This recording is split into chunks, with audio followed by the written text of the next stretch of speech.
राज्यभरात नवरात्रीची धूम पाहायला मिळते, परंतु पावसाने नवरात्री प्रेमींवर मोठ्या प्रमाणात संकट आलेलं आहे।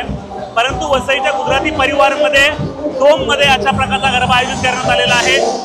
हा संपूर्णपणे डोममध्ये गरबा आहे आणि धो पावसात मोठ्या प्रमाणावर गरबा प्रेमी इथे नटून सटून गरबा खेळायला आलेले आहेत। त्यामुळे इतर ठिकाणी जर पाहिलं तर अनेक ठिकाणी गरबा खेळण्यामुळे पावसात थोडीशी उसंत घेतल्यानंतर लोक आले।